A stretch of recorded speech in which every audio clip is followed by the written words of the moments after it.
Cristina. Okay, thank you. So welcome everybody.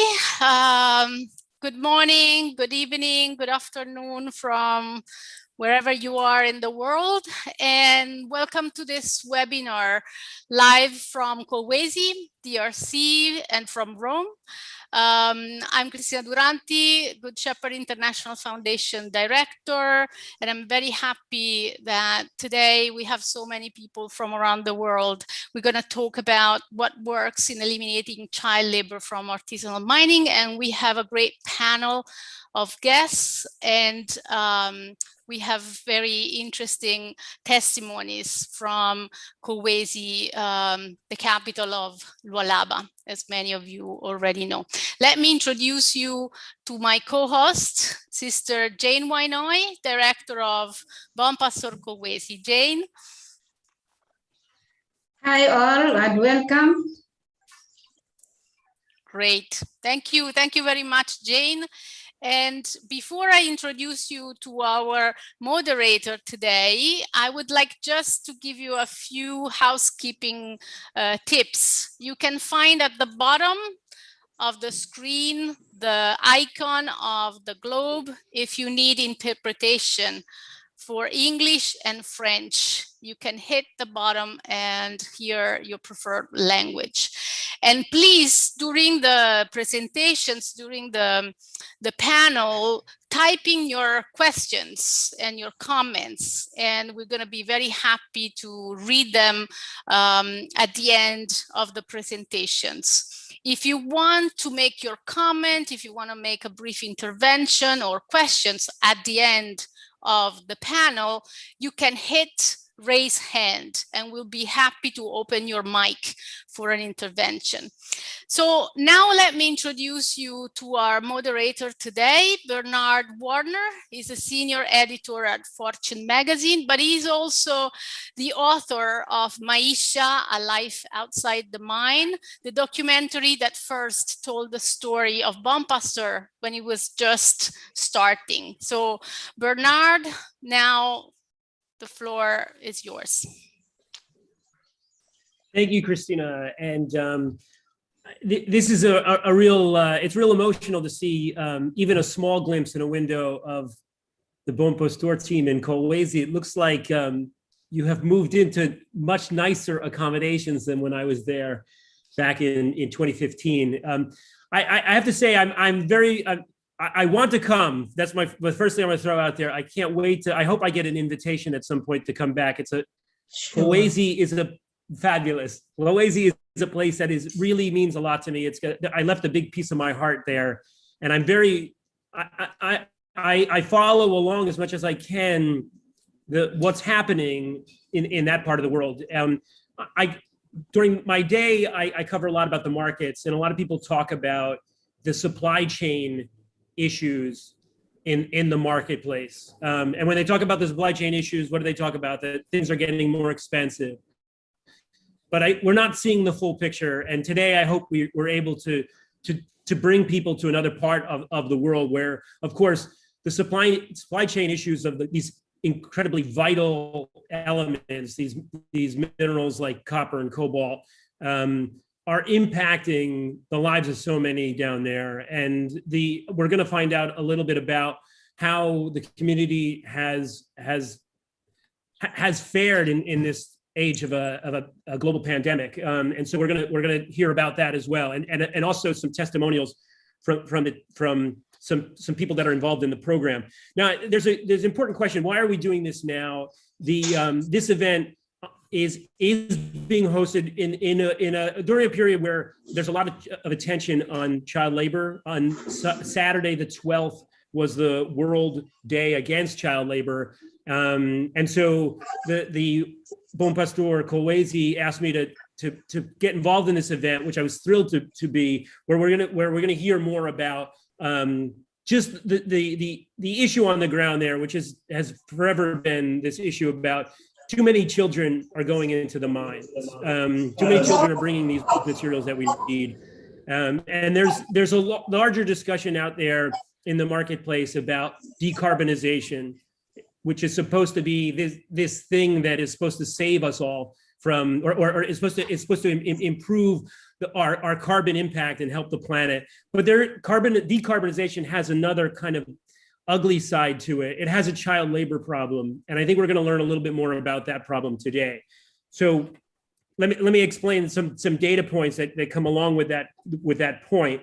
The latest data from UNICEF and the ILO say that there are now 160 million children in child labor around the world. And it's no better. This is sad to me to hear that the situation in Kolwezi, while there was a little bit of an improvement, Kolwezi and the area in southern DR Congo, while there was some progress being made, it's the COVID has seemed to have wiped that out. And so there's still too many children in the mines bringing these minerals to the marketplace. The data we have is a UNICEF data that says 35,000 children are still in these artisanal mines. And that doesn't sound much better than when I looked at this problem 6 or 7 years ago. And so we're gonna hear from the first element of today's program. We're gonna hear a video from where there's gonna be two people. It's gonna be Mary and a mother. Mary is a former miner, and the mother who we're going to hear from is also a former miner. And they're going to tell us about two kind of uplifting stories here. These are people who are making a new life outside the mines, but they're going to tell you a little bit about their journey. And it's going to be a way to set us up about what this kind of where we still need to go. We've made some improvements here, but this is going to be an example of where things still need to work on in order to to get people to develop an alternative livelihood that does not involve digging in the ground and risking their lives for these minerals. So let's first hear from them.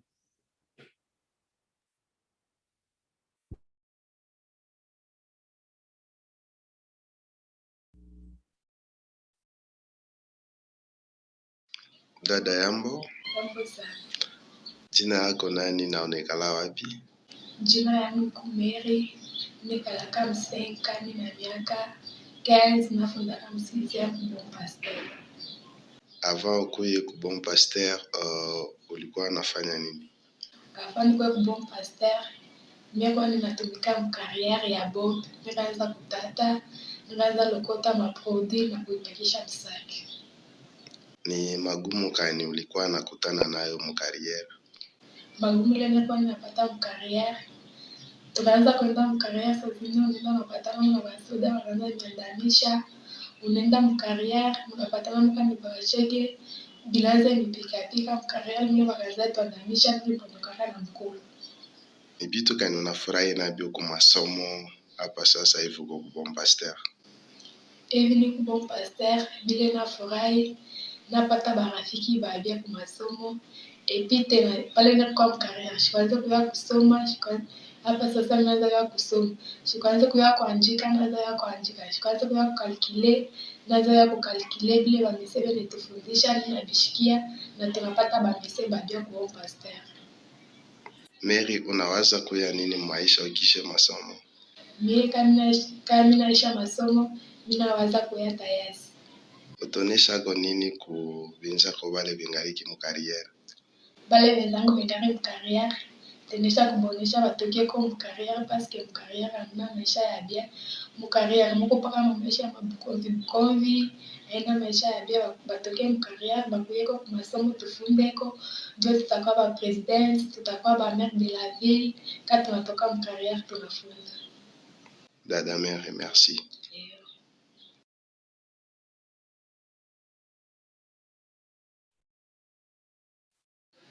Mama, jambo yenu? Jambo sana papa.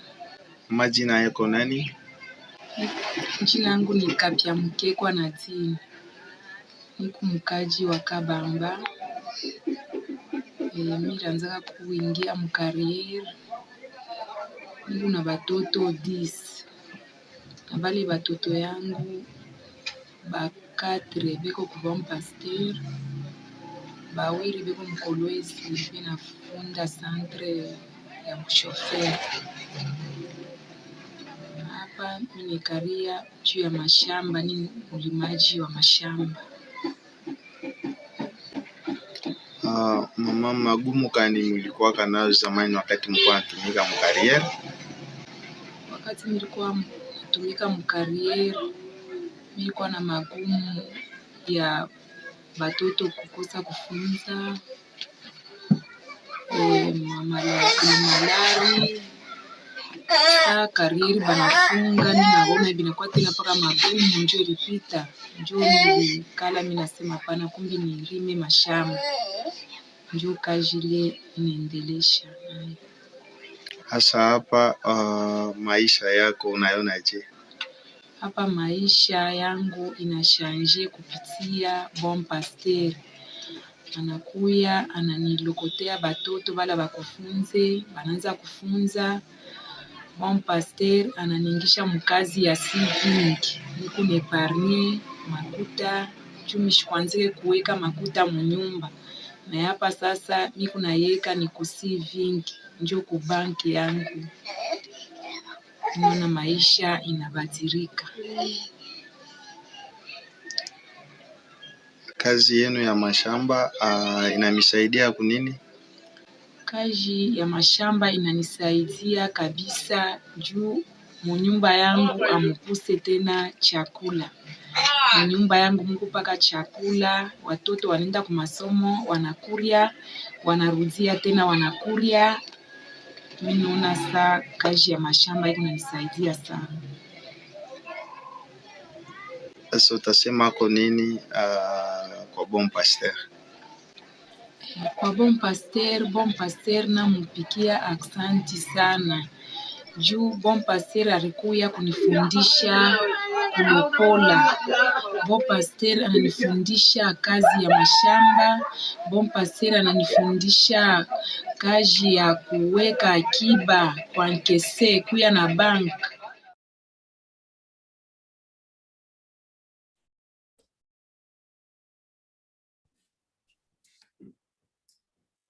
Okay, the next thing we're going to do is I'm going to introduce the panelists very quickly, and then we're going to hear from Sister Jane Wainoi and Nicodem Kailu. But first, I just want to introduce so our participants. We have a lot of people on the call. It's a very impressive list of people that are on the call. There, we have they sent me a list. It's in the hundreds.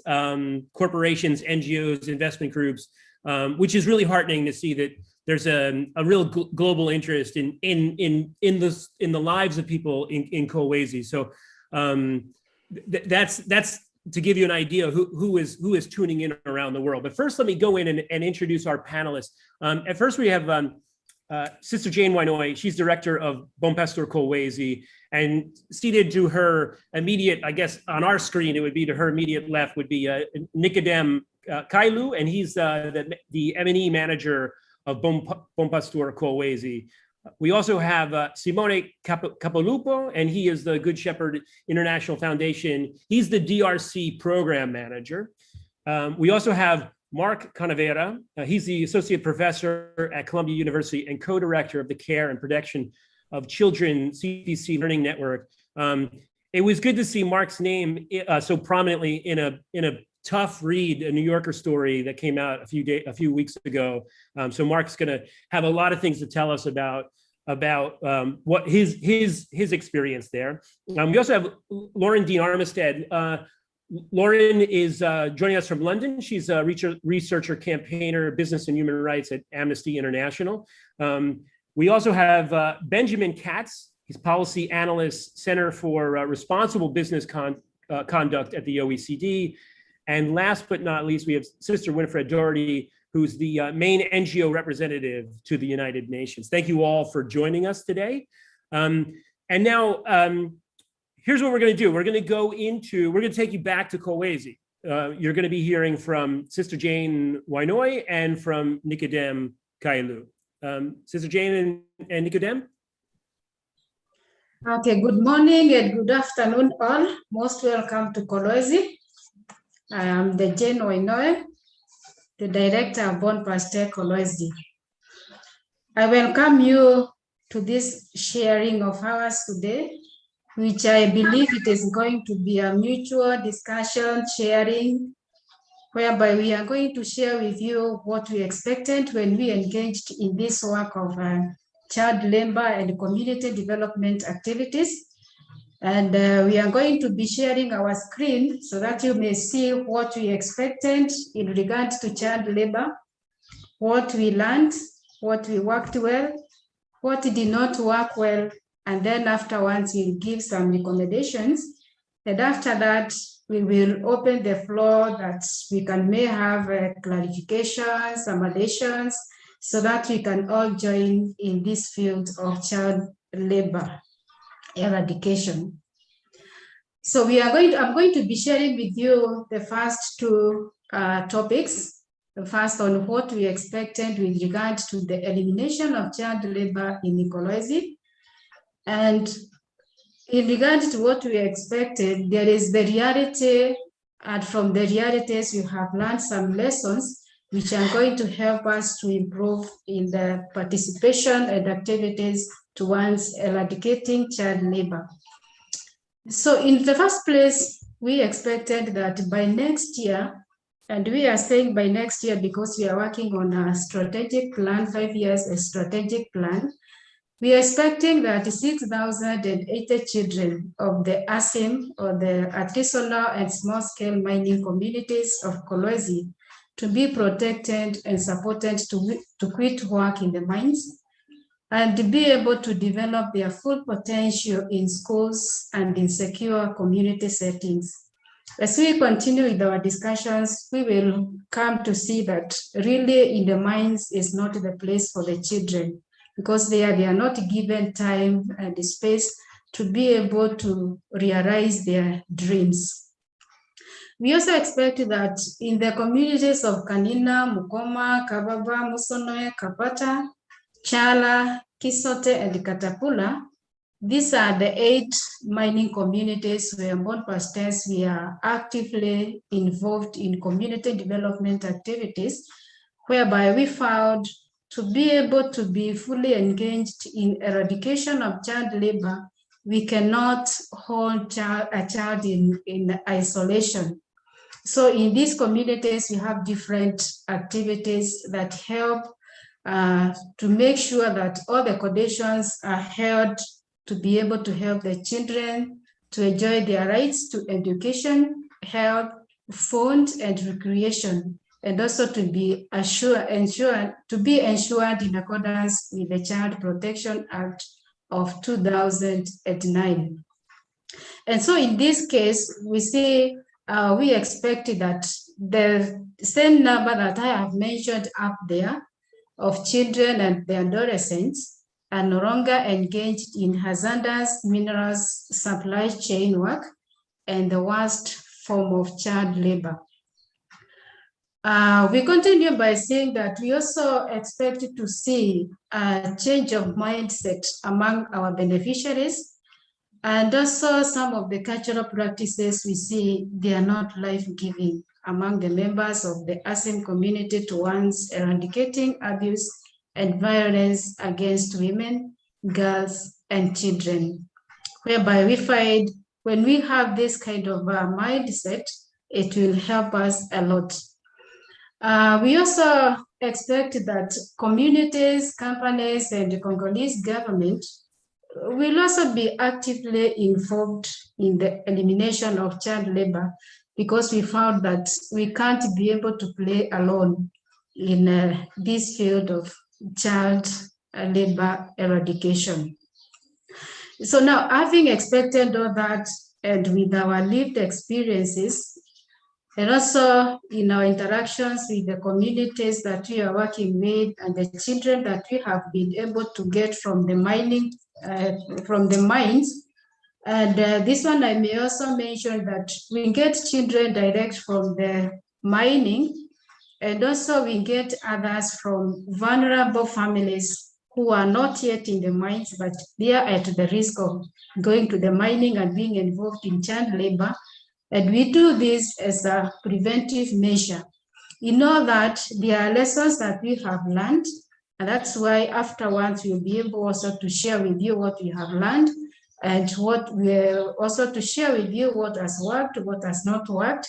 And together with you, we can also be able to see all that did not work. How can we help each other to make it work? So now I share with you what we have learned for the last 8 years. And I say for the last 8 years because Bon Pasteur has existed in Kolwezi for the last 8 years. So in the first place, we have learned that catch-up schools, vocational skills, food, that is feeding program, and recreational programs are key factors to eradicate child labor. This we have seen, it has helped us to keep the children occupied, to feed the children, and that they are able to concentrate on the kind of child development that we are doing.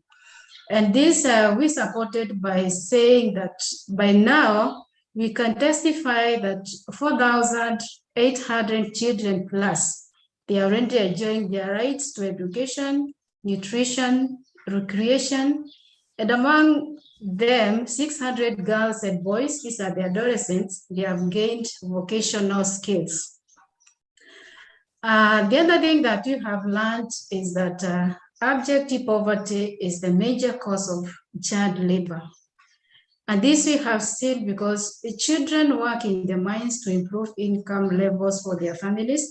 These are some of the testimonies that we get from the children, those we get from the mines, that they are there to bring some money home to buy food, clothing, and also being children, they want also to access play equipment. This is the inclination or the need for the children to be children, and also to provide for their elderly parents and guardians. And this one, we have had it a lot of many repeated times with the children that we have in our Bon Pasteur schools, whereby you will find most of the children are either total orphans or from the single mothers. And when you ask them, they say, my father was buried in the mining. Most of the times they go there, and then when there is an accident, the soil caves in, and the people who are underground digging the mines, they die there. And those accidents are very, very common. The other one is that children working in the mines have never been in school. That is what some of them tell us. And there are others who went and they dropped, and they have spent 5 to 7 years out of school. So this one now confirms to us that our informal school, Bon Pasteur, is still needed and very relevant today, because we see now to be able to bring those children and put them in the education system, they need a progressive or a gradual approach towards education, and that is to be able to upgrade them to fit in the formal state teaching program. So we see it is still a need, and as I say again, it's our catch-up schools, really, they are not sufficient, because like in the beginning of the year, when we have the intake of new children, really with the tears, we have to send some away, or we have to close the door for some, because the capacities of our infrastructure, our rooms, is not enough. The other thing that we have learned is we have a very good experience with the deceptive disposition of the beneficiaries, that is the community members that we work with. And this, we have had a testimony from them that they have a good reputation of the sisters, of the Good Shepherd sisters, and they feel when they follow behind the sisters and the professional local staff that we have, they are confident that they are going to benefit, and that is why today we have quite a number of them giving positive testimonies. I remember there was one time we had a closing the cycle of microfinance, and really we recorded some of the testimonies that in the beginning there were some people who were afraid to join the microfinance, saying that now maybe the Bon Pasteur also will come, cheat us, help us to collect money together, and after that they run away. But that first closing of the cycle and giving back their savings, it really encouraged them and called many others to join. So I would say the impact is well felt within the communities that we are working. The other thing that we have seen is on the side of the government, we have a limited number of public schools, which could be helping together the children we are not able to put, we can be able to put them in the public schools. But we find that in Kolwezi here, right now we have only 2 public schools, which makes it difficult for children to access free primary education. The other lesson that we have gotten from our experiences here is that an integrated approach to programs, that is, for example, subsistence livelihoods to the households, protection of children and social cohesion, this one also tackles the root causes of child labor. We have seen that children whose parents are engaged in the agriculture and small trades definitely stop going to the mines. These are the parents who already we have put into different activities according to their interest. There are those who have joined agriculture. There are those who are rearing chicken. There are those who have started their small businesses. And so when we help them to quit the minings, because it is really a risky business for them, when we suggest alternative livelihoods, they have accepted and chosen according to their interest. And today they are giving testimonies that it is really working. Though we continue saying that we still need more players in the field. The other thing is that we have learned partnership is very key. And so partnering with companies is key to delivering child protection programs effectively. And this one we can give example like ourselves as Bon Pasteur. We have partnership with Eurasia Resources Group, that is ERG, DEMLA, and Comfort for Development, which has been key to success in reducing child labor in the communities of Kanina, Chala, Kisote, and Mukoma. Thanks to these companies, and we continue working together. So as I said, now after we look at our expectations and what we have learned, we are now going to look together with you what worked well, what didn't work, so that we can be able to improve. And afterwards, we can give some recommendations. And at this moment, I invite Nicodem to take us through the other part. Thank you very much, Sister Jane. What really worked well and why for Bon Pasteur? We have managed to remove 3,500 children from the mines into school. And we think this has been thanks to what Sister Jane was mentioning previously, the combination of free education, school canteen, and evening recreational activities. Most of the children that we take out of the mines enjoy attending school because they can eat, and in the evening they are prevented from going to the mines thanks to activities, clubs that we organize for them late in the evening. We also have succeeded to take 600 children into the formal school. They have integrated the formal school thanks to the collaboration of the State Social Affairs Ministry and also the Education Ministry, who deliver to the children credentials which are needed for the children to integrate the formal system. We have also managed to engage 1,000 parents to subscribe to positive parenting methods. These include parents sending children to school willingly, stopping sending them to the mines or to the market to do some work. And this has been successful thanks to home visits that we do with through social workers. They go and teach the parents on the rights of the children. They go in the churches. They also go in the markets, presenting performances that raise awareness on children's rights. We have also successfully engaged 1,200 households into alternative livelihoods.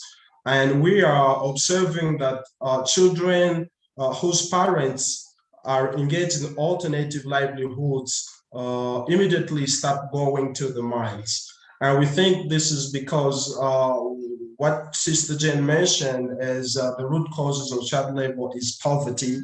Most of the children who cannot eat at home, they are used by the parent to go and provide for the families. And once you take the parents, engage them in alternative livelihoods, they soon stop sending their children to the mines. Let me also talk about the challenges that we are facing when removing children from the mines. As of November and December in 2019, we observed that when the mines come to the homes of the children, because there are some mines that are being brought in the residential areas of the children, we registered 40% of the children who dropped from the schools. And this was mainly in the communities of Kanina and Musanai. Let me remind that Bon Pasteur achieved already 90% of the children no longer going to the mines, but when the mines were brought to those communities, children started going back to the mines. As Sister Jane mentioned, we also registered high demand to take children in Bon Pasteur school, but we have not enough classes, not sufficient place to take all the children. Also, another challenge has been the continuation of the children for secondary school. Some of the children that we take care of after completing free education within BP, they do not continue secondary school. We have also registered early pregnancies and marriages of young girls. And some of the parents, when children finish studying within Bon Pasteur, they have no means to take them for further education, and then they marry them. They agree that the children can get married at early age. We have also been facing a challenge collaborating with some companies. We plan to have we also plan to collaborate with the mining companies to implement activities in the community of Kasuno, but these where many children of Kolwezi go to the mines, but this was not successful because we could not collaborate with the targeted companies. Let's have also a look at the current impact of COVID-19 pandemic on the results already achieved. Let's say we are registering 28% of children who no longer come back to school due to the restrictions that the government is putting, which is disrupting the programs, the education program, and canteen programs. When they are closed, children prefer to stay home. We also have registered 10% of girls who dropped out of vocational trainings. There's also a relapse of children who already transitioned from the mines to school. 23% of those children have relapsed into the mines again. There's also increased malnutrition in the communities. More than 300 children have relapsed in malnutrition. We have also seen that during the pandemic, especially during strict confinement, girls get pregnant. There's a lot of pregnancies of girls in the communities. We are also observing that due to the vaccine rumors, based on side effects of the vaccines, many parents no longer want to send their children to school, which is making it a bit challenging. When we send social workers to go to the houses of the children to motivate them to come back to school, the parents are still reluctant. They think vaccines will be mandatory into the schools and we will get their children vaccinated without their consent. I will leave it to Sister Jane to formulate some recommendations. Thank you. Okay, thank you, Nico, for that. And now we share with you some of the recommendations. And this, I would say, they are specific to our experiences here as Born for Kolwezi. There could be other recommendations and they are most welcome. Okay, we have children removed from the mines face hunger and health issues, including malnutrition. Some communities like Kababa, Musunwa would need feeding programs. As we had said earlier there,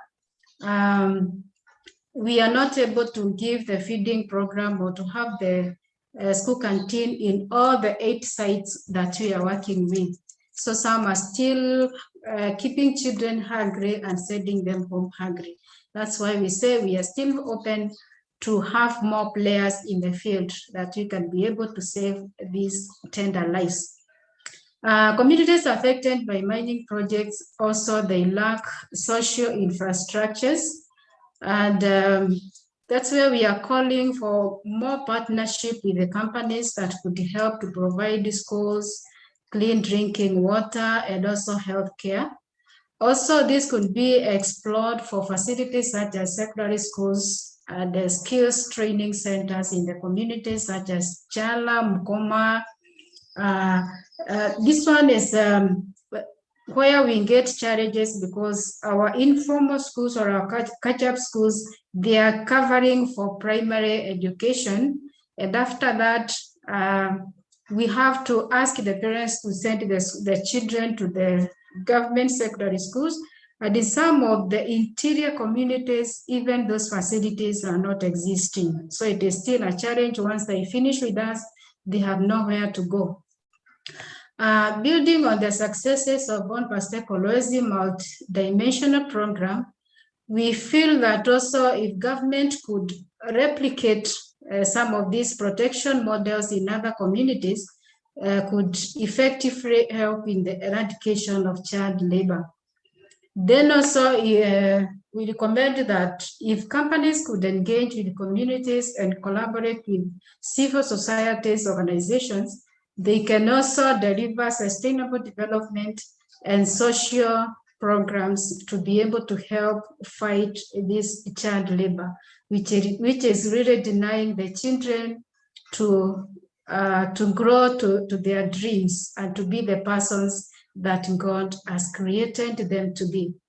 So with this, we say thank you very much for listening to us. And that is part of the experiences that we have here as Born Pastor. And all that we have shared, we can't say anything more, any less, without acknowledgement of Kun Shepherd International Foundation, because we work as a team and really they help us a lot, especially helping us to improve the standards and be able to reach out to a higher number among the communities. So thank you very much, and we are happy to hear from you. Great, thank you, Jane and Nicodem. The not just the stories, but the data is very impressive, and that helps us to kind of get a better idea of what the situation is on the ground there. So we thank you for that level of painstaking detail where you're following the children to that degree. I just want to make a quick reminder of a housekeeping note. Some questions have arisen in the QA. That's great. Please put them there. We will get to them after the panelists have had a chance to comment and introduce themselves. With that, I want to turn to Lauren at Amnesty. Lauren, if memory serves, Amnesty arrived in 2015, I think. It would have been not too long after we wrapped up our filming.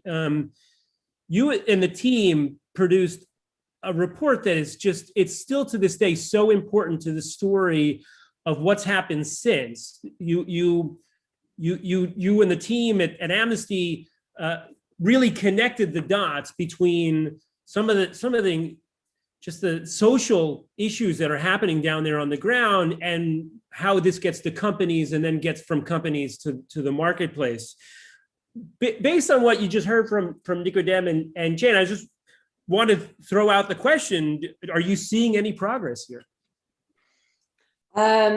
Yeah, it's a good question. I suppose, yes, obviously, we have seen progress, both in terms of the size of the project in Kolwezi and the Bon Pasteur. It's really heartening. I remember when we went in 2015, you know, everywhere we went, all of the children and all the parents we spoke to told us that school was too expensive. They couldn't pay to put their children in school. If they had 4 or 5 children, they could maybe pay for one, but they couldn't pay for all of them. You know, they were being charged for school, and, you know, under the DRC's international obligations, obviously free primary and universal primary education should be for all, but this is not a reality. I mean, as in their presentation, it says there are only 2 public schools, and from what people were telling us, actually, even in the public schools, you still had to pay, or you had to pay for the books, or you had to pay for the uniform, or, you know, so it really wasn't accessible to the vast majority. And so everyone was telling us, go and visit the Sœurs de Bon Pasteur. They're doing wonderful work. Go to visit the Sœurs de Bon Pasteur. And they really were the only organization there providing this kind of holistic approach. And when we went in 2015, it wasn't as big as it was. And I returned a few years later. It was very heartening to see that it's much, you know, it's grown, and it's not just education, it's the livelihood, it's a holistic approach to addressing the issue, because obviously child labor is a symptom, obviously, of the issue of poverty and the lack of opportunities, as opposed to being, you know, the cause in and of itself. And there is a real danger that, you know, we have seen this on some of the mining sites, you know, the children and the pregnant women, they just get shut out, and that's seen as the solution. But obviously then that pushes those children to other places, or it pushes those children and women into, you know, it may mean that they lose their livelihoods, which has other implications. So the holistic approach that the Sœurs de Bon Pasteur is taking is really necessary in a region that where mining dominates, and it is completely monopolizes the economy, and there aren't really many other alternative livelihoods. So I do think there is an improvement. Of course, for us as Amnesty, you know, we work with international obligations and the state obligations and legal frameworks, and so for us, you know, it's always going to be problematic, really, that it needs to exist, because the DRC government is failing to provide the education that it should be providing to children at primary level. So whilst it's always wonderful to see that 6,800 children have now been taken out from the mines, you know, that's excellent. That's a really good, positive story. It'd be good to see the DRC government doing more, but it's good that the model has been proven to work. You know, this is a model that can be replicated, and that is really addressing the root causes as opposed to a kind of quick fix. So I think there has been improvement. There's also been a greater awareness, obviously, of these issues, and it's true, we did connect the dots. You know, I don't think I've reviewed many reports and documents about the DRC and mining prior to our report, and you know, it was well known that there were children working in the mines. so companies sourcing from the DRC didn't really have any excuse to tell us that it wasn't a risk that they had flagged. But at the time, it really wasn't on their radar. And, we did get a lot of responses back from companies telling us that they weren't doing supply chain due diligence on cobalt because it wasn't one of the so-called conflict minerals. And that there has been an improvement there. I think many companies now have traced their supply chain, and there's much more transparency, there's much more awareness of who they're sourcing from. That information is in the public domain. Has it completely solved the problem? Obviously not. And there's still work to be done, but there's definitely been an improvement since 2015 to 2021. I'm delighted to hear that. We're next going to bring in Simone Capalupo, and he's going to talk about the international partnerships. This is very much connected to what we heard so far from Jane and Nicodem, and just a moment ago from Lauren about where international partnerships work and where they don't work. So Simone, will you please take it away? Yes, thank you, Bernard. Yes, I think that after 8 years of experience with this program in Kolwezi, now we have more or less a clear picture of what has worked with this corporate partnership and international partnership. In part already, Jane and Nico have told us that what has worked in terms of corporate. We have a good number of companies and projects funded by companies that are investing time, human resources, money, surely, in building solid relationship with Bon Pastor Kolwezi and with the community we serve. These companies see our program as a credible interlocutor, and they don't see us simply as a service provider for the communities, the mining communities where we work. And I think this is probably the best thing that has worked, this concept of partnership, this strong spirit of partnership amongst an NGO, CSO, and business, and this substantiated in a long-term partnership with this company that have given us the possibility to develop our holistic model, as also Lauren was saying. They give us the possibility to focus not just on child protection and child labor, but we were able to develop our full model that has proved to be effective, and we have seen the results. So the best thing of these companies that have worked in relationship with us was the fact that they've put their boots on the ground. They come to see, they've seen the realities, and they have tried to solve the problem with a community development approach, not just developing procedures and implementing them from a distance, from an headquarters in Europe or the United States. At the same time, I should say that in these 8 years of experience, the situation is improving with companies, as Lauren was saying, but we have seen cases that really didn't work. I remember when the investigation of Amnesty came out, there were some companies that immediately deployed a de-risking approach, rather than a developmental approach like we were proposing. The most common thing was to fence the concession. This way the children cannot enter, and we have solved the problem of the child labor. Another typical approach was that of blue washing, I would call it, with companies that with one end were trying to fund us to, let's say, clean up their public image. And at the same time, they were still carrying on with unethical behavior in terms of accepting cobalt from child labor and other sources that were connected to human rights violations. And a last point that I want to mention that I really find not working with our partnership was a sense of market approach to the child labor issue, with companies that were asking us to focus just on the child labor side, child protection side, saying we need big numbers in very limited time. Can you help if we fund us?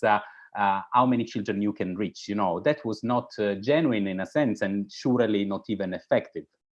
Now, beside the companies, I think that another important aspect to be considered is our activities in terms of participation to multi-stakeholder platforms.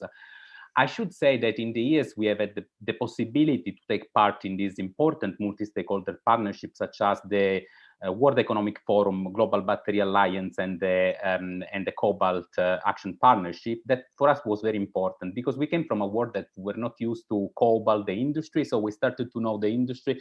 We started to know the actors of it. We started to, have bilateral relationship with a lot of companies, also in terms not only of funding, but also in terms of expertise, And that was very important because gave us the possibility also to bring our point of view in these multi-stakeholder platforms that frequently are, I would use the term, dominated by companies, association of companies, or institutional actors, So we had the possibility to bring our point of view and bring the voice of the local communities of Kolwezi, the mining communities that otherwise would have been not represented or in a limited way.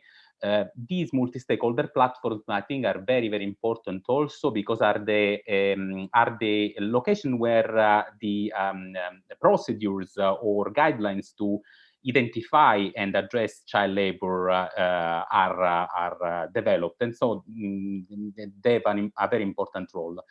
Just a few words to complete about what has not worked with this multi-stakeholder platform. I think that is difficult to influence the decision because it is very hard to reach the baseline of the problem, the basic point of the problem, not just the child labor, but what stays behind it, the poverty and the socio-economic structural problem of an economy like DRC, and the fact that in the multi-stakeholder platforms, there is always more interest to create standards that can help the companies to secure the supply chain from a formal point of view. So it's not easy to bring the logic of the what stays behind child labor. This platform have been also a bit too slow somehow, and they could have helped also in accompanying the local and national DRC duty bearers in working on the structural problems behind child labor, but has not been done so far. A final point, after a few years that we are there, we still don't have clear evidence and numbers about the magnitude of the problem. And that is something else that could have been done in that arena. Thank you.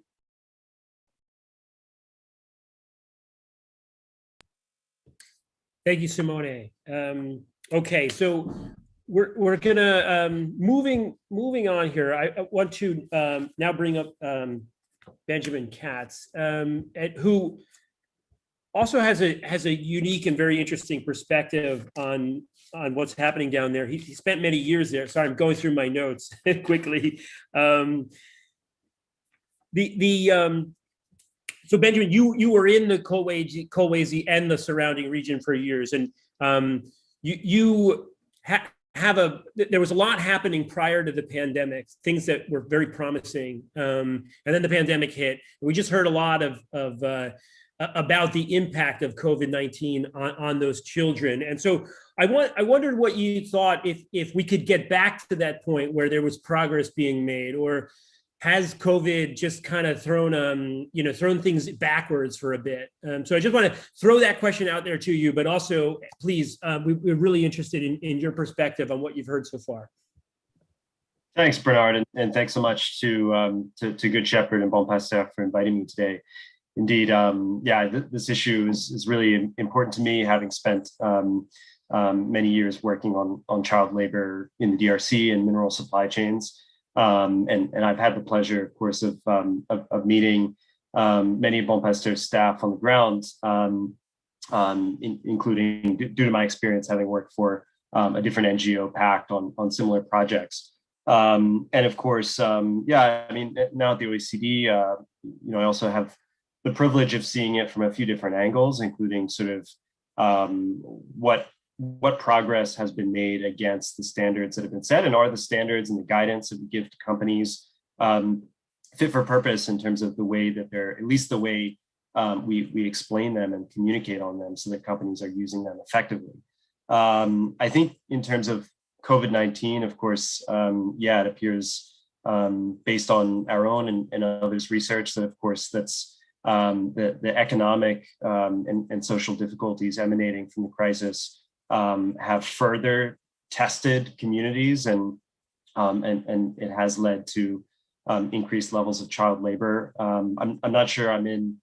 I have the most informed vantage point in order to actually be able to project, well, are we at least in short, over the short term, able to get back to where we were before COVID. But I think I do share Lauren's views that we have made progress over the past few years, and I think that progress will continue. I think it's tied to a few different issues that have in some ways reinforced one another in terms of, first of all, there being more scrutiny of the cobalt supply chain, even if many of these issues were well known before MSC's report, or should have been.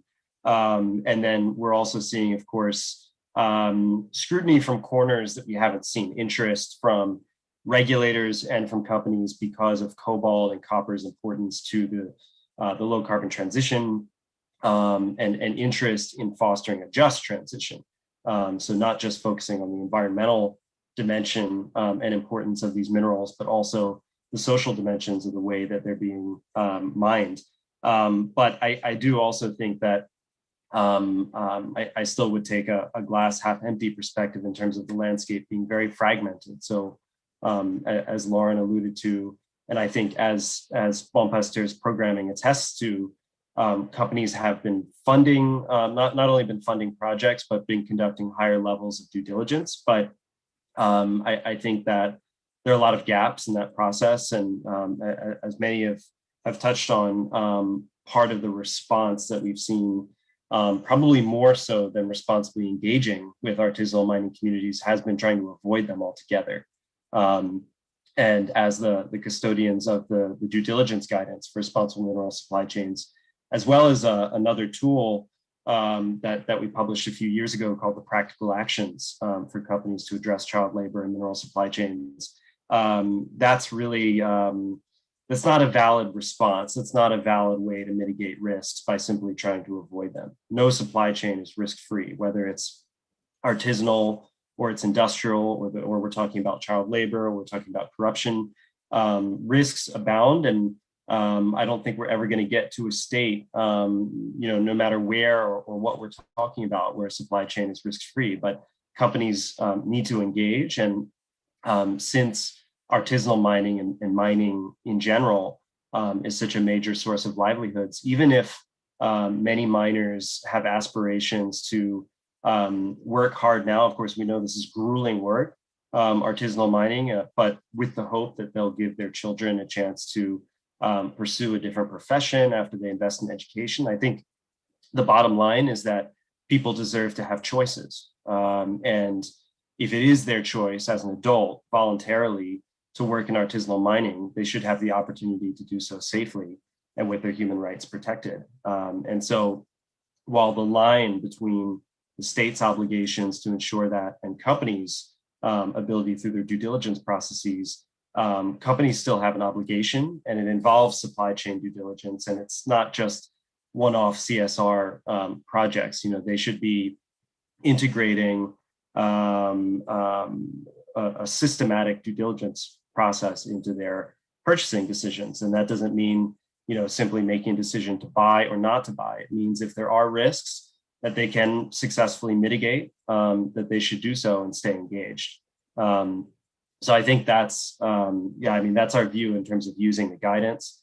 It's a tool for engagement in high risk areas and what may be perceived as high risk forms of production like ASM. And I think programs like Bon Pasteur's really sort of show us the best of what can be done in terms of risk mitigation. But we need a more joined up approach for sure.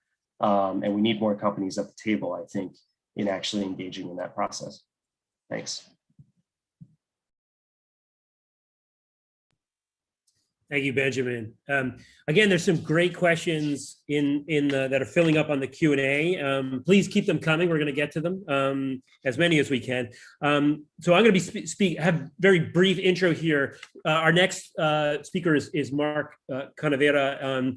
As I mentioned before, he's from Columbia University and co-director of the Care and Protection of Children Learning Network. Mark was also in Kolwezi a few years ago and saw some of the early signs of this program growing from just a few super engaged sisters and activists that are on the ground to an organization that's now in the thousands, which is really impressive. An organization, I should say, participants in the thousands. And he really studied the model that they're building here. And I was told I'm not allowed to use the word scale, but because we always hear this word scale. But I just want to throw that out there. Is there anything about what we're hearing with the success points that could be either, let's say, replicated, that they could be replicated in any way in other areas which are also in need of some level of scrutiny and to address this issue, Mark?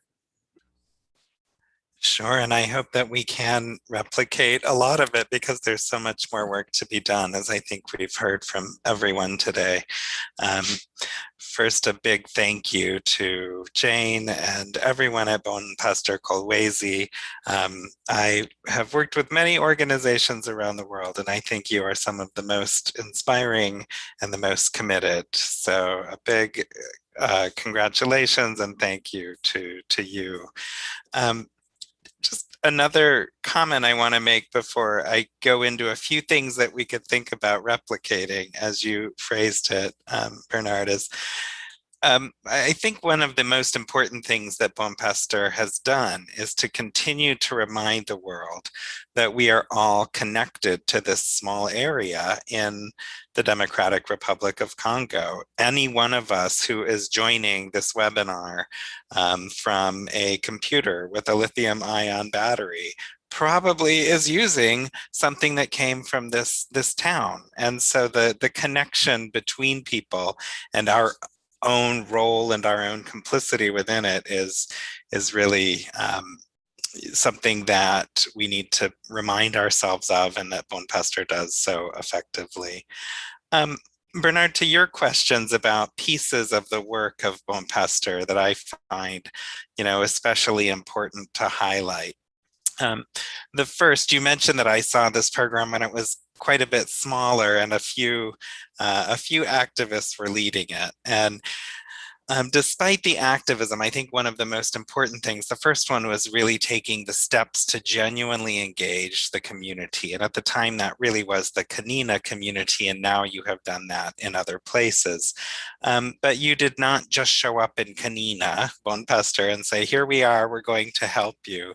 You took a very long time to understand the needs of Kanina and to establish appropriate relationships and respectful relationships with people there.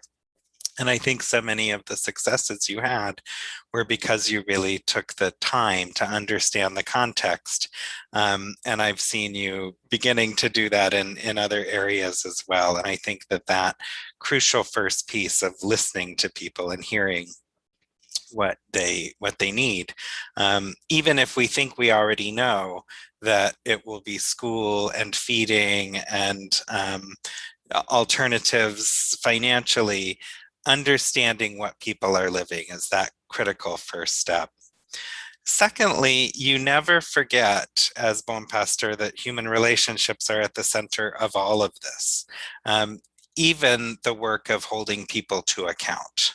And you speak truth to power, absolutely, but you do not do that in a vague way where you're simply telling the world bad things are happening to children and families in Kolwezi.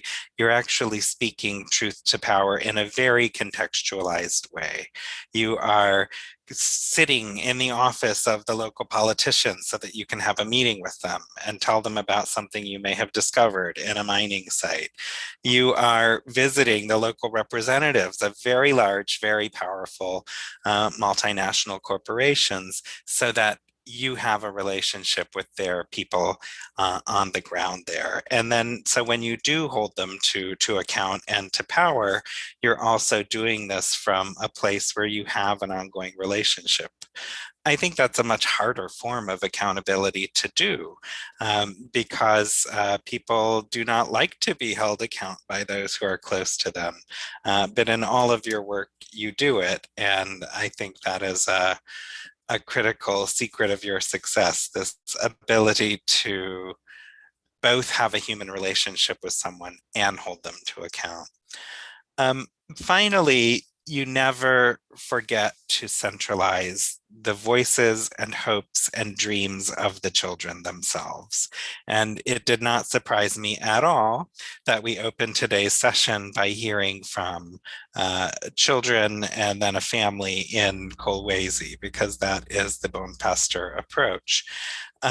Centralizing children's dreams and meeting them where they are is something that nonprofit organizations and organizations that are providing services and support often say that they do, but forget to do.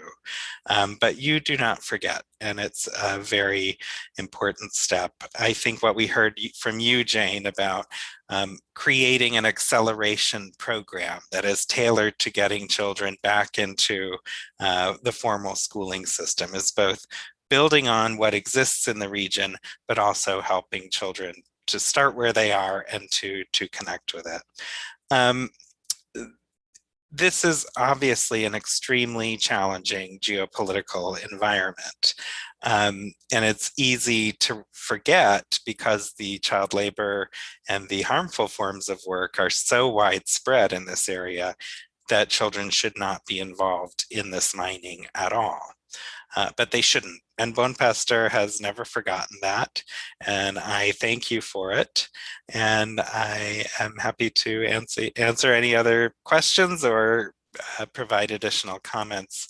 But thank you for the really important work that you're doing that is really taking some of these important principles of human rights work and child protection work and making them very relevant to in an extreme and difficult geopolitical reality.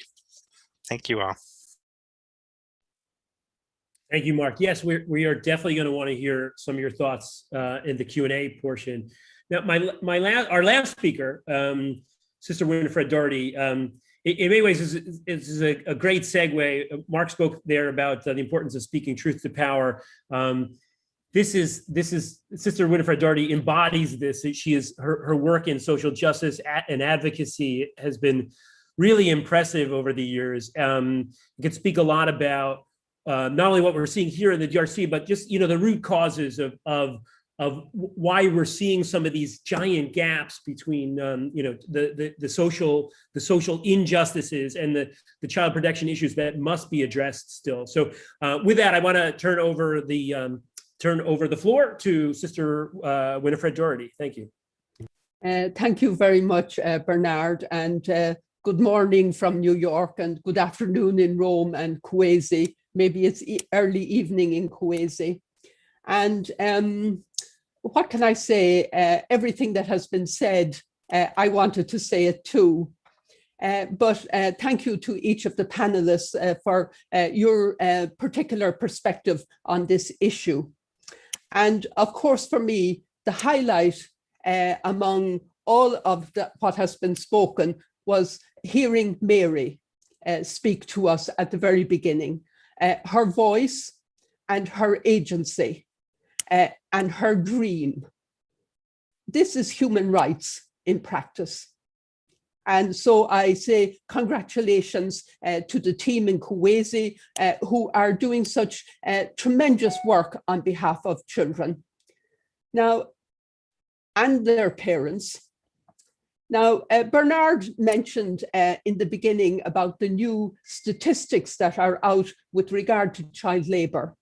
And I know that the director of ILO and of UNICEF were both sort of horrified, but so was I, to hear that the numbers have increased over the last 4 years since the previous report was done. And these numbers that are out now do not include the COVID times. And we have heard how COVID has impacted the work in Kolwezi. So somewhere the lack of corporate responsibility is very much to the fore, and it needs to be called out. I'd like to reiterate that it's a government's responsibility to care for its people. And governments through the UN, the United Nations, have been making promises to children and adults for a long time now, going back to the 1948 and the International Declaration on Human Rights. But with regard to the children, this was codified in 1987 or 89, 87, I think, with the Convention on the Rights of the Child. And very more recently, and almost alongside the development of the work in Kuwaiti, we had the Sustainable Development Goals.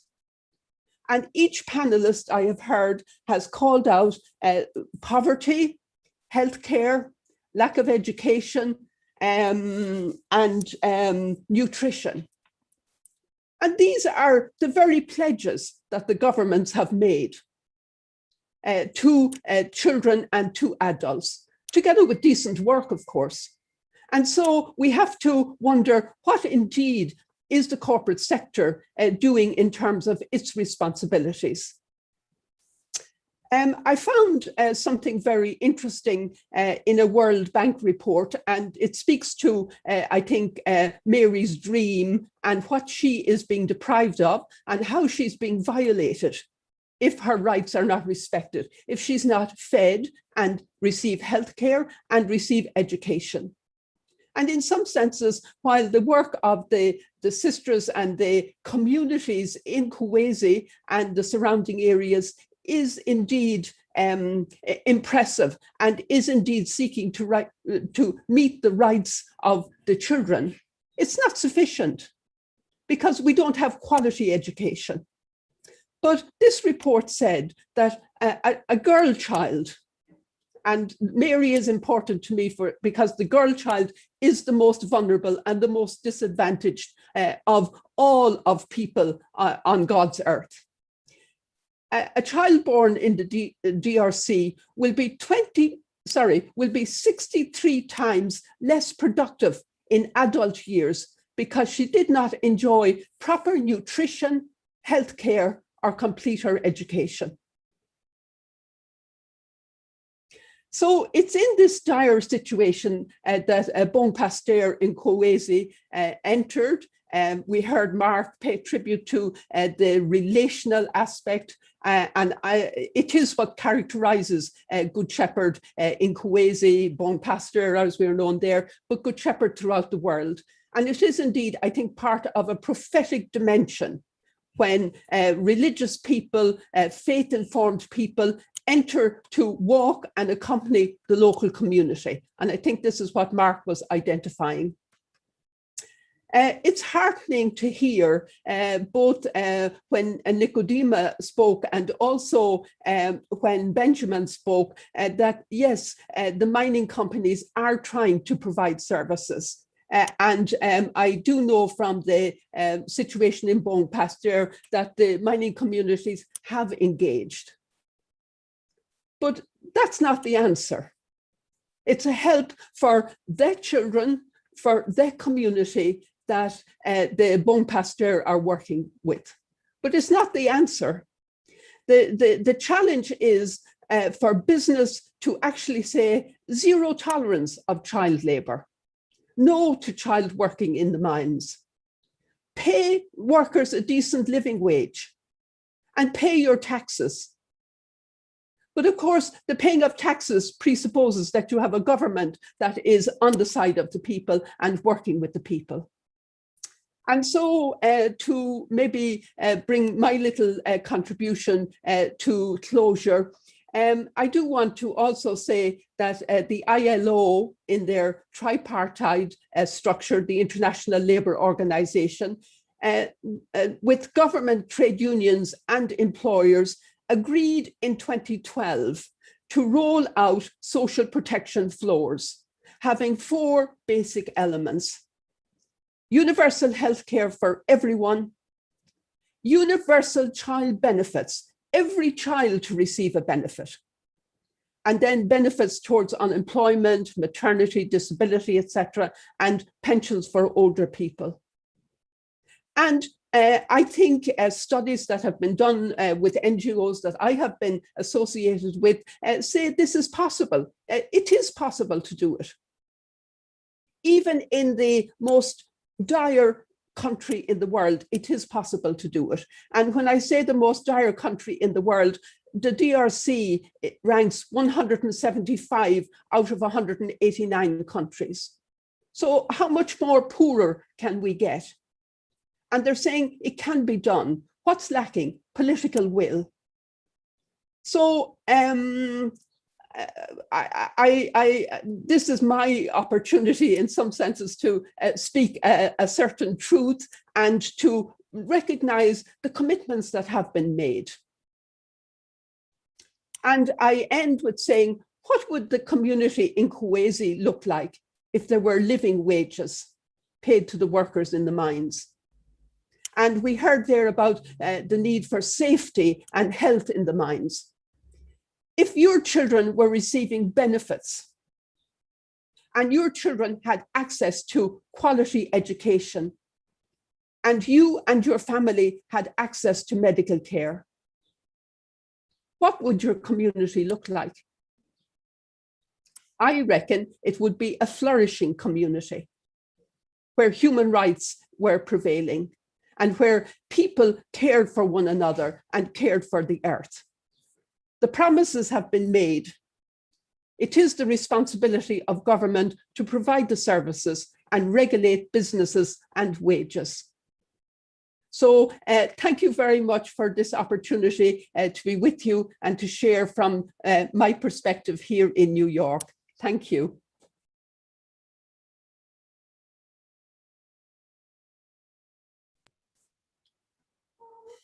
Excellent. Thank you, Winifred. Thank you for you're sharing those comments and thoughts. We have some great questions in the chat, and some of them are operational. So I want to run through some of those, and I assume that either Bon Pastor in Kolwezi could answer these, or the GSIF team in Rome. The first question, I see this as kind of a two-parter. What is the criteria of selection of the children to get into the schools? Clearly, the demand is higher than the supply, unfortunately. So how do you make a decision on, say, one child getting in and another not?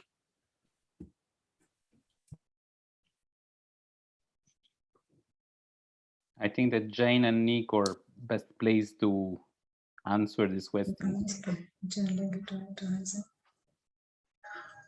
Okay, in answer to this question, the manager for child protection is on, and I request him to give an answer because we have a criteria on how we take in the children. Mr. Jean Lenge.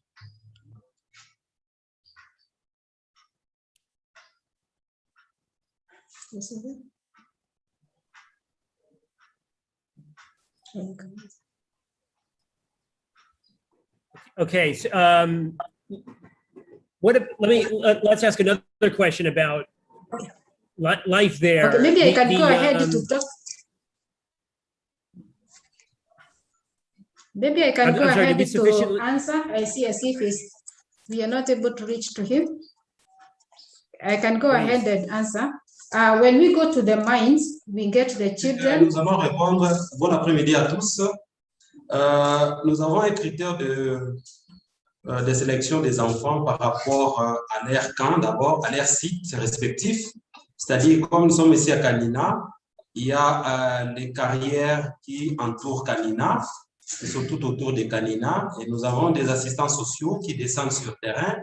Et tous les enfants qu'on croise ou qu'on trouve dans ces carrières, on parle avec eux, on leur montre les bien fondés de l'éducation, on leur montre l'importance des études, et après, ils nous amènent dans leur foyer ou dans leur maison, on parle avec leurs parents, on sensibilise aussi les parents. Après cette sensibilisation, et nous appelons maintenant ces parents à venir souscrire à nos services, c'est-à-dire il y a certaines fiches qu'il faut remplir, qu'il faut signer, entre autres la responsabilité des parents, vous voyez, pour prendre une photo, une vidéo d'un enfant. Vous avez suivi une vidéo de l'entrée de cet atelier. Vous avez vu qu'on a interviewé un enfant, donc c'est à partir de l'autorisation de ses parents. Nous avons l'autorisation des parents et après, quand l'enfant est sélectionné, il commence les études. Nous avons un suivi permanent avec les assistants sociaux, c'est-à-dire les assistants aillent chaque fois visiter, faire la visite à cette famille, voir si l'enfant fréquente normalement les cours. Il peut y avoir des problèmes des absences. Il s'absente, il va encore dans le mine. Quand il voit les assistants sociaux chaque fois aller chez eux, et il se conforme et il se donne l'audace de venir chaque fois suivre les cours. C'est dans ce sens que nous... Et ça, c'est une catégorie. Deuxième catégorie, il y a aussi des enfants qui partent faire le petit commerce en ville, vendre les sachets. Ils sont exploités d'une manière économique.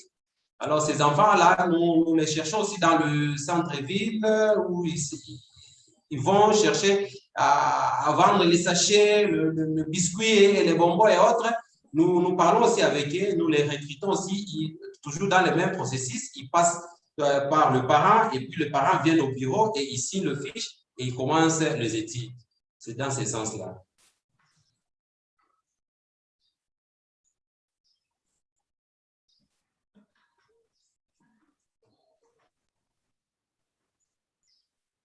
Okay, does that sufficiently answer our question? Let's move on to another question about the plight of women and girls in and around Kolwezi. I mean, some of the data that's even hard to follow or even process, that you know, things weren't going well. You know, women and young girls protection was always an issue, and then COVID, it got even worse, where we started to see things like early pregnancy rates skyrocketing during COVID. Are there other examples? I mean, are things improving there, where for women and young women and girls in Kolwezi?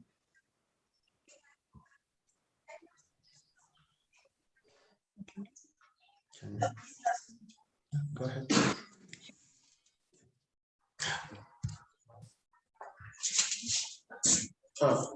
Merci beaucoup pour la question. Je vais d'abord dire que le projet pour l'autonomisation économique de la femme et de la jeune fille encourage leur éducation, donc l'éducation de filles et femmes.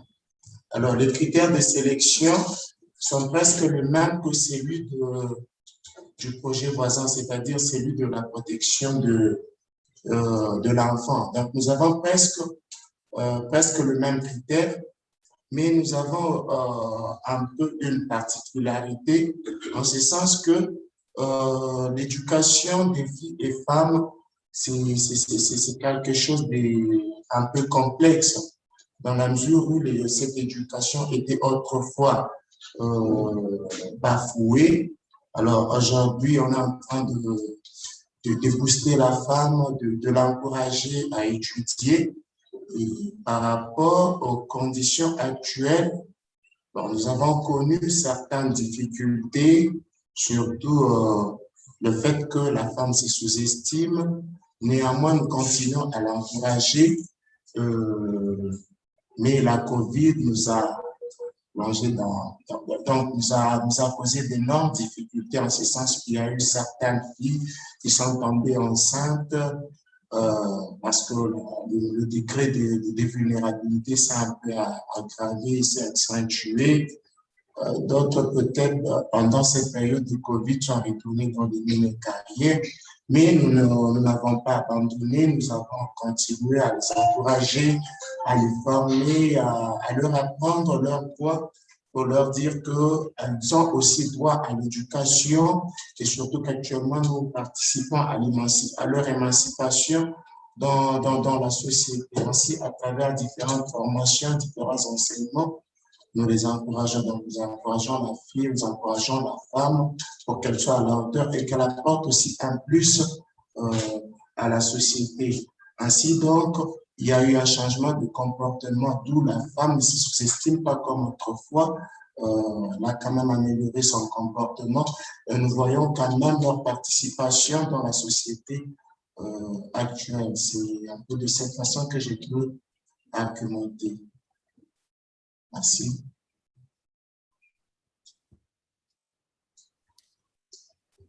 Thank you very much for that report from Kolwezi. Just staying with some of the questions. This is an interesting question. I thought there's a question about how engaged or committed are the parents? Are there complications about women? I mean, I'm sorry, the parents who feel as if maybe it's not in the best interest of their child to go to school? Are you still having to find that to be a somewhat complicated and fraught level of negotiation with the parents to allow them to come to school, to show them the benefits? And if that is in fact fraud, what are the winning arguments that you're seeing?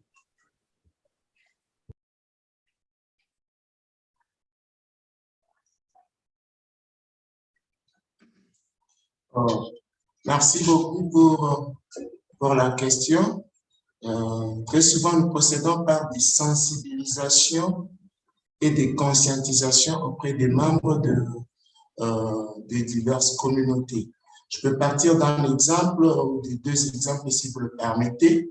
Ce matin, il y a une dame, une fille plutôt, qui est venue dans mon bureau. Pendant que j'étais en train d'échanger avec elle, elle m'a dit que son père n'encourage pas l'éducation des filles. Donc, dans leur famille, toutes les filles n'étudient pas. Ça, c'est un premier cas. Un second cas, c'est celui d'une autre fille avec qui j'ai parlé il y a quand même un bout de temps. Elle me dira que ses parents voulaient la marier ou la faire marier de force, donc contre son gré. Alors, dans de tels cas, la première des choses, nous sensibilisons et conscientisons les parents, parce que la plupart jusqu'à aujourd'hui pensent que les filles, les femmes n'ont pas droit à l'éducation, ce qui n'est pas du tout correct. Elles ont aussi droit, elles ont presque le même potentiel que nous avons. Donc, elles peuvent contribuer à la société, elles peuvent contribuer à l'évolution de la société. Donc, nous sensibilisons les membres de la communauté, nous les conscientisons plutôt sur les droits aussi de la femme. Elles ont des droits que nous sommes censés respecter. Donc, nous procédons de cette façon, très souvent par des sensibilisations, des formations, pour ôter cette mentalité attachée aux us et coutumes. Ce sont souvent ces genres de mentalités qui interdisent ou qui découragent en quelque sorte l'éducation de la fille et de la femme. Excellent. Here's what we're going to do. We're going to do the first one where there's been a number of people who have raised their hands as well. So we're going to ask them to come on, show their video and their audio. We have Jillian from ERG. Unfortunately, Jillian, I don't have your full title, but please identify yourself, tell us who you are, and ask your question. Thank you. Hi, Bernard. Hi, everyone. Gillian Davidson, the Sustainability Advisor at Eurasian Resources Group, and have been working on the partnership with Bon Pasteur and Good Shepherd. I just want to say a few things, maybe bringing in some of that large-scale private sector perspective. There's been some fantastic comments made today. I want to say also thank you for this webinar. I think it's really timely for us to be taking stock, as we've heard. Numbers are increasing globally, and as we're emerging from COVID, but also this opportunity to learn lessons. And I think that's kind of where my question will go to. But I wanted also just to say a few comments on the importance of partnerships like this for the private sector. It's, there's a lot for companies to be doing internally, and Ben spoke, to the significance of that. There's also a lot for us to be thinking about what to do externally, and lot of private sector and companies have very narrow views of what that means or what that can look like. And so there's a real education for us as private sector to navigate what is a very complex environment, where we're seeing a lot of shifting and changing demands, and where we have many stakeholders from governments to shareholders to local communities. And as also was said, I think Ben also said that it's a very fragmented space, and that makes it very difficult as well for companies to navigate, where we can be very linear in our thinking. And it's also a very competitive space. I think there's a lot going on here. And again, understanding how to best navigate that to create impact is really important for us. So certainly from our perspective, the relationship with Bon Pasteur and Good Shepherd has been very important for us internally. We have a multi-year approach to that relationship, which was first of all about building trust, and I think that's one of the most important aspects of these relationships and creating change on the ground is building trust between new actors and multi-stakeholder actors, and the importance of learning together as we go on that journey. And certainly many of us are working together on, as Christina and Simone mentioned, on the Global Battery Alliance. We're really trying to take a value chain approach. So I think it's so important for voices such as Bon Pasteur and Good Shepherd to be represented at those tables. Incredibly powerful, and also, as Sister Winifred said, really bringing the real voices and the agency to the table. So I just wanted to kind of reflect on that and maybe bring a little bit of that from a private sector perspective, but also just to kind of go back to a couple of the comments that were made, and I'd love to hear if there's anything more that could be shared. One was on the sense of, and Simone talked about lessons learned from partnerships, but if we have other people on the call who are especially sitting in the private sector, what are some of the key messages that you would want us to take away in terms of working with organizations on the ground, and also to the question of what can we be doing better to support that scaling up. I think the more we can learn and the more we can hear, always the better. Thank you again for today and the opportunity to say a few words, and I look forward to the rest of this conversation. Do any of our panelists want to respond to Gillian? Well, I just take the opportunity about what else can be done. I think that it will be key. This is something that also Sister Winifred mentioned before, to involve, push as much as possible the national authorities of the DRC in order to, provide what is needed in the specific case of Kolwezi, but in general, in terms of child protection and child evolution. That is not something that is in the scope of the activities of the Good Shepherd in general, or the company themselves. The guaranteeing education, local service is something that the duty bearers must do. And in this sense, I think that the companies and the platforms that I was mentioning before may have a very strong power in influencing the national government in doing so.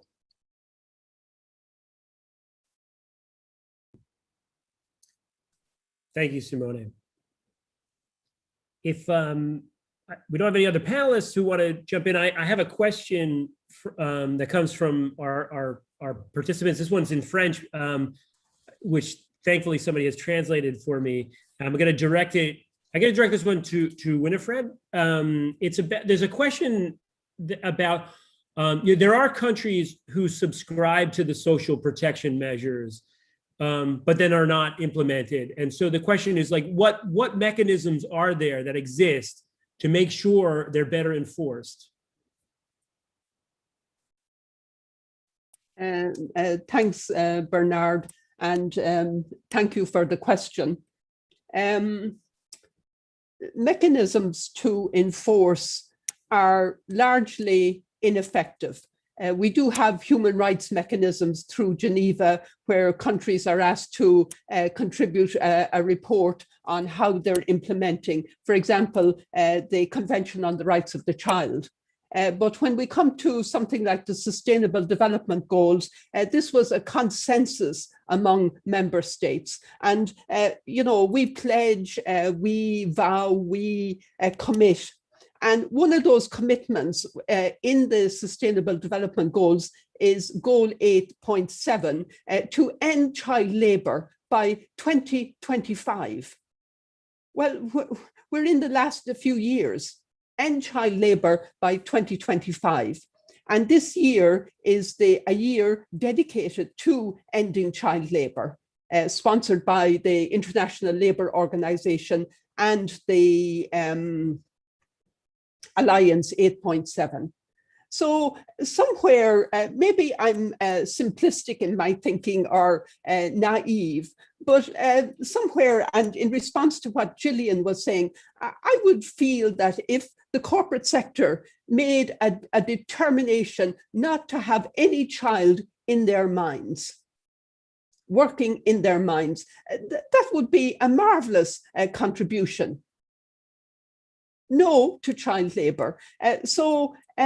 Somewhere, yes, I value partnerships and they are important. And I think the work in Kuwaiti has shown that, and also the ability to partner with the mining companies.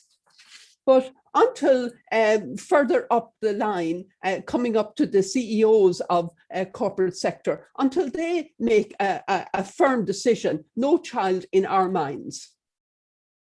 I think that's from the top down. But then also those of us who are purchasers, I think we also have a responsibility to wonder about what child labour was involved in the production of the goods that we use, and to ask questions about it. So it's a community approach. It's a global approach. But when the bottom dollar is finance, and that's what's driving, well, then it conflicts with the good of humanity, and it has something to do with the commodification of persons. So that's what we have to fight. I'll just leave it at there at the moment. Thank you.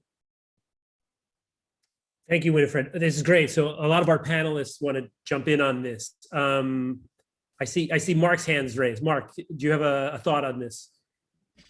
I do, and I just want to second everything that Winifred just said. I totally agree, and I think corporate leadership will be very important here. I think we see some, but I would like to see a lot more, because I don't think the regulatory mechanisms are strong enough yet, and if anything, are moving in the wrong direction. There are two more pieces I'd like to add, and one is that it's not just child labor in mines, but there are entire economies, as everyone on the call who's in Kolwezi or Kanina knows, that are linked to the mines, that involve washing tailings, vending to miners, children exploited in prostitution linked to mining. There's just a whole, the whole economy of the region as here in this particular instance is dominated by the mines. And so thinking about all of the forms of child labor that are connected to it. And the analogy I use is 15 years ago, we only thought of child soldiers as the ones holding the guns, but the the Paris Principles process helped the world to expand its imagination, to understand that the children being used as spies and porters or exploited as wives were also equally affected and associated with the armed forces and groups. And I think we need a similar process so that we're not just thinking about the few children who go into the mines, but those who are involved in this broader economy. The other thing is that I have been working with quite a few companies around this issue recently, not specifically cobalt, but very similar extractive mining, especially mining that is tending towards the artisanal. And the most common defense, and I know we have some people on the webinar today who can provide alternative explanations, but we do frequently hear that it's just too complex to do this across the whole supply chain, from the mineral coming out of the ground through multiple layers of purchasing and processing and then turning into a variety of products.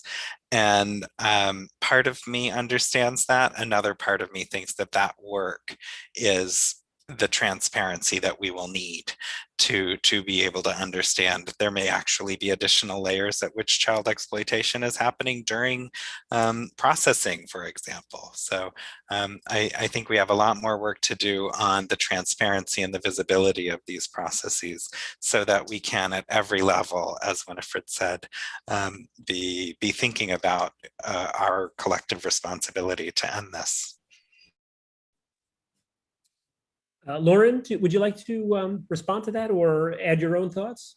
Yeah, to build on what Mark said, I think I would agree that, we really need more transparency, and, companies need to be doing really adequate due diligence. I think what we're seeing is that they still, although there has been an increase in transparency, there's still not many companies that are fulfilling their responsibility to do due diligence and to identify, prevent, mitigate, and account, which is the important bit, publicly account for how they are addressing risks in their supply chain. I mean, a number of other panelists here have highlighted the issue with just de-risking and the walking away from the problem, or trying to seek out alternative suppliers that can give them some assurance, though whether that assurance is enough, that there is no child labour or there are no human rights abuses in their supply chain, and are trying to avoid the problem as opposed to working with all the relevant stakeholders and their suppliers to address these issues,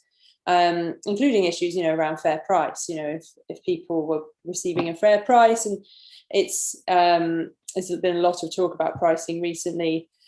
There is an argument that people wouldn't need to send their children to the mines, things like that. So ensuring that the people at the bottom of the chain or at the top of the chain are not losing out and are not suffering as we all move towards this kind of greener, more ethical transition, and that's very tied into the just transition, which I know Ben mentioned.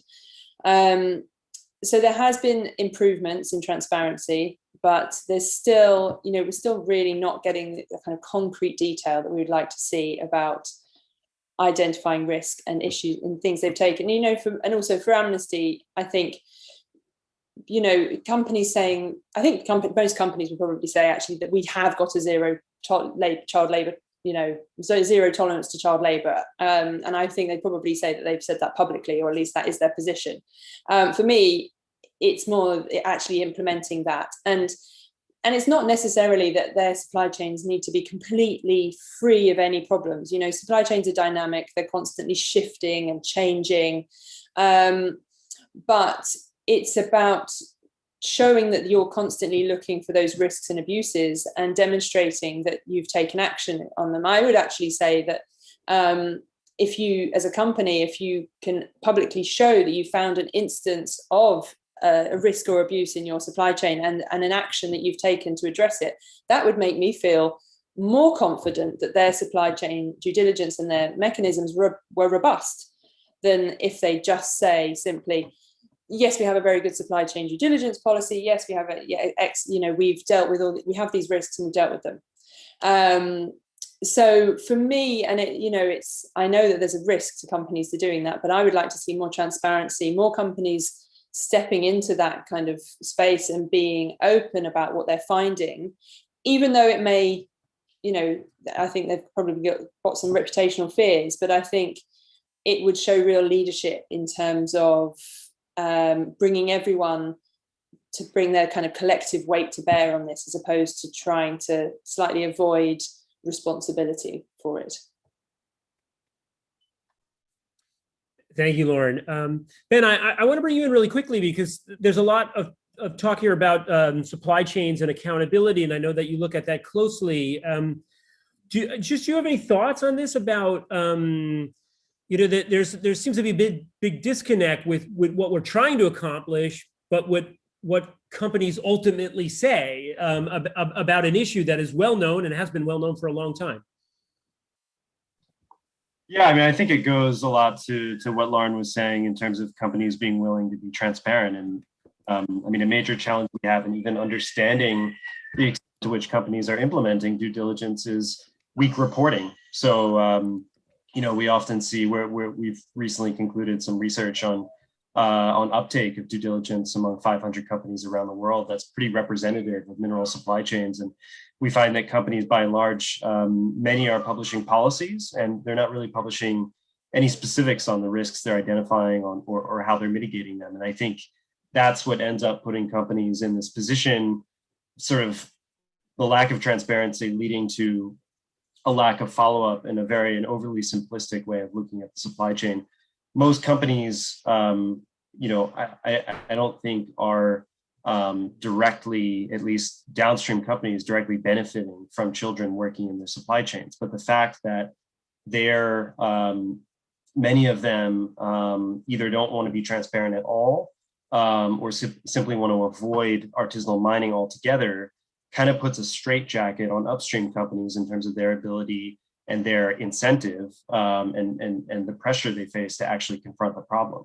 So the problem tends to become hidden, or where companies are just disengaging in a blanket way from ASM, then it simply shifts the problem. And I think that's sort of the challenge we're seeing: the lack of transparency, the lack of a willingness to actually reckon with the issue in a transparent way is preventing action from being taken, constructive action. Thank you, Ben. Okay, I'm going to go to one at a time. I want to go to two different people who are on the call. So I'm going to ask Sister Paulette Lamonaco, who is on the call, if you could go on camera, audio and video, so we could see you. And I think you have some thoughts here that you want to share on this topic. Well, thank you. First of all, I just want to say what a privilege it is to be a board member of the Good Shepherd International Foundation. It has brought me such an enormous amount of satisfaction knowing what is happening on the ground. So I just want to thank everyone. I've had the pleasure of meeting Mark as well, and some other folks who are, of course, Simone. And this participation has really enriched my life. So I just feel it's important to really state that. I heard a lot of talk about trust, transparency, and partnership. I want to really see if there's anyone who could comment from an international perspective, because I'm talking from New York City, about the comprehensive approach and the methodology that you have used, the comprehensive methodology. And the reason I say that is just speaking from my own experience in New York and across the United States. Our government finds it very, very hard to provide a comprehensive approach. They contract with agencies, and agencies tackle one problem at a time, but they don't step back and say, what does a community in need really require? What you have been able to do is, by your diligence and by bringing together important partners, you've been able to create a really comprehensive approach that truly meets not what government or philanthropy or corporations want to give, but what the people really need. And that's really pretty unique. And so my question, I guess I have two questions. One is, how can we advertise this? How can we do more around communications? This webinar is terrific today, but there's so much more that can be done to really raise the bar and have, not only in Kuwaiti, but in other parts of Africa and around the world, come to an understanding that the methodology really needs to be a comprehensive approach. I'll stop there. Thank you, Paulette. Actually, perhaps the next person who it would be good to talk about this We have Daniela Savic from UNICEF, who's in DRC, as far as I understand, who's also a Global Battery Alliance representative. Just wondering if you want to take that question or any other thoughts that we have that we've heard in the webinar so far. Daniela, are you there? You can put yourself on audio and video so we can see and hear you. Hello, everyone. Sorry, I'm going to try to play my video, but the connection here is a bit challenging. Hopefully it will remain. Yes, okay. I'm very pleased to be here. And first of all, I really wanted to congratulate the work that Bon Pasteur is doing in Kolwezi. As a matter of fact, I was with the team last week. I'm lost in time. Really spending some time with them and with the beneficiaries. And I just wanted to congratulate.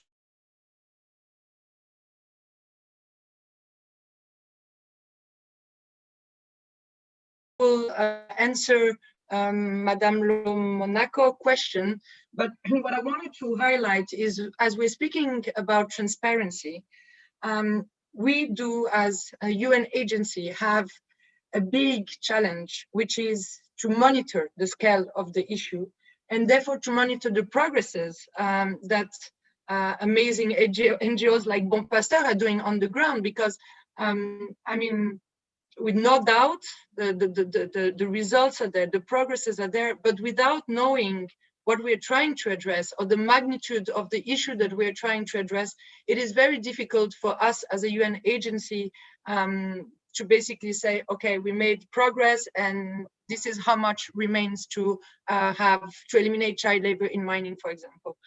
And so just to give a bit the context, as UNICEF, obviously being the UN agency, children's rights, we really want to put the emphasis on the importance to have every child have a birth registration. Because if we have never visited the DRC, we will never understand that where child labor is actually taking place, it's in very informal settings where actually those people do not exist, do not have identity, do not have access to their rights, and we don't even know how old they are. And for example, when we try to calculate or to monitor, okay, we count 1, 2, 3 children in this mine site, they're always moving. And we may count a child 10 times maybe.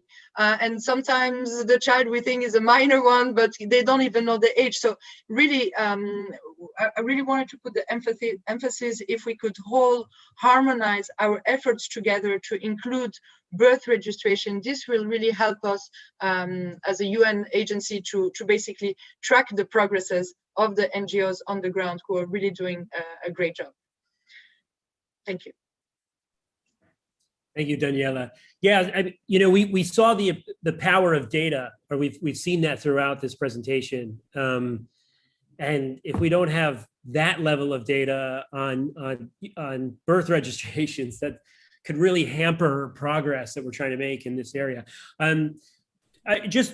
Anybody have any thoughts they want to add about what we're doing here today? We're gathering a lot of people from all around the world to talk about an issue that's really of vital importance to communities down in the DRC, but also to end users and companies. It goes all the way up the chain, obviously. So, are there anyone have any thoughts about anything encouraging about what we're learning today and how that might impact other projects out there, other areas where there is all these there's lacking social support for all manners of society, and yet they're so reliable.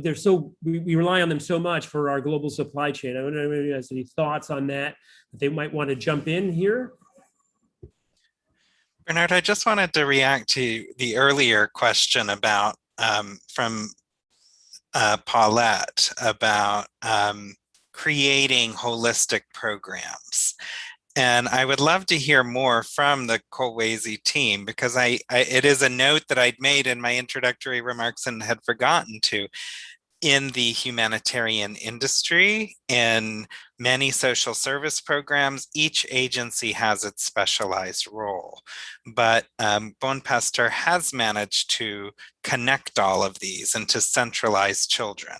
And I think that that is largely a result of the centralizing of children's voices and listening to what children and families say they want and need. And those two pieces are very connected. But I'm curious to hear from Bon Pasteur representatives how they explicitly make sure that the services are multidimensional and holistic rather than divided or cut into pieces. Good question. Jane, Nico, do you want to jump in on that? Answer that question for us? Yeah, thank you very much, Mark, for this question. Let's say our approach, as you have just mentioned, helps us to understand the situation of each child that we are enrolling into the centers. We, as Jean was explaining, we go and identify children from the mines, from the places where they are exposed to child labor. And we go visit their families and understand the difficulties that the household is facing and what is pushing the child to go to the mines. And then we come up with activities that can help not only the child to quit working in the mine, but also to help the family to have enough means that can help them not send the child to go to work to the mines. This also requires of us listening to the parents, understanding what they can manage to do.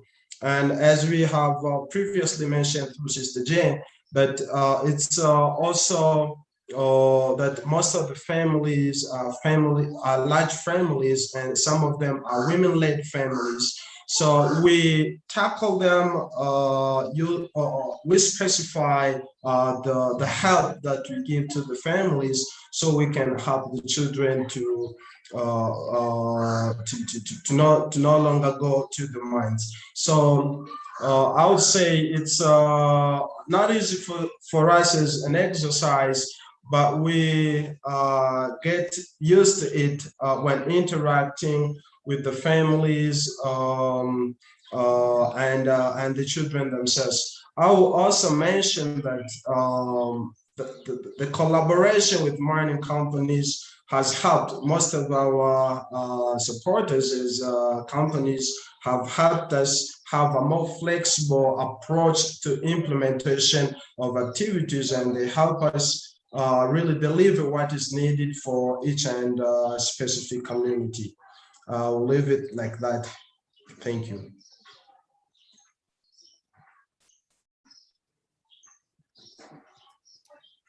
Thank you, Nicodem. We're getting really up on time. There are a few questions.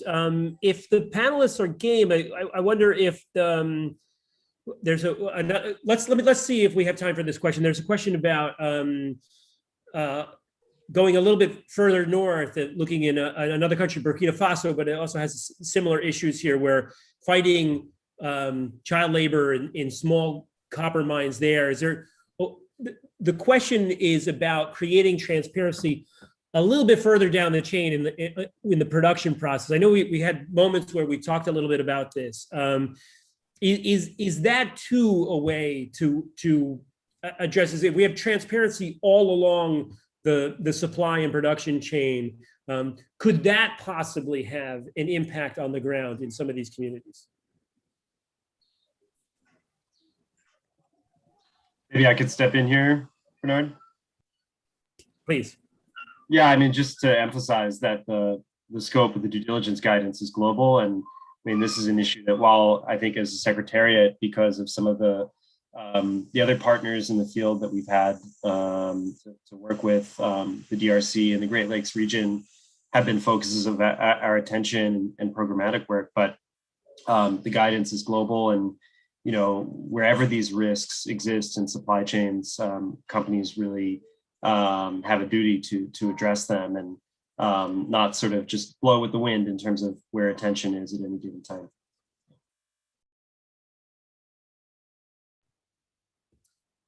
Thank you, Ben. All right, we're right up against time.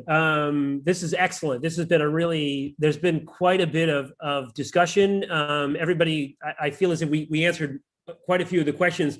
We heard from the team in Kolwezi. I just want to, if I may, I want to have Cristina Durante get back on the mic and have some closing remarks for us. And yeah, let me just, because we're quite out of time, let's go straight to that. Cristina, can you address us here, please? Yes, thank you.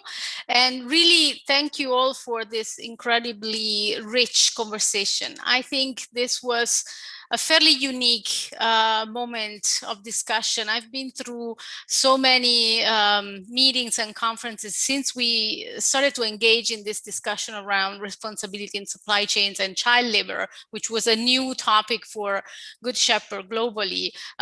We've been in so many similar conversations, but I think we succeeded in driving the attention to the human side of the issue, the development side of the issue, which, as we know, we discussed this many times with Lauren and Mark, it's extremely complex. It's difficult to bring the nuances of this issue in a broad conversation with stakeholders that have so different backgrounds and interests.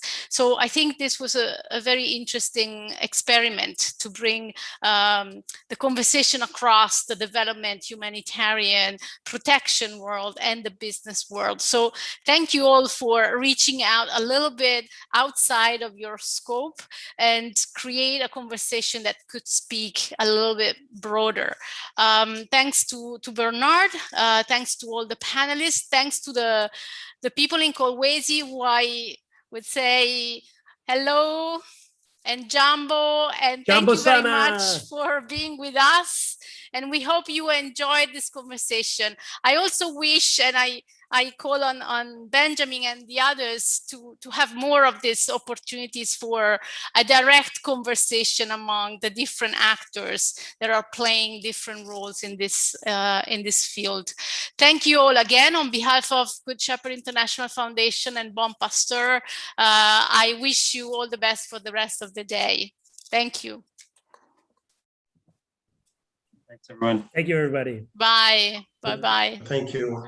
Bye-bye. Thank you. Bye-bye. Bye. Right.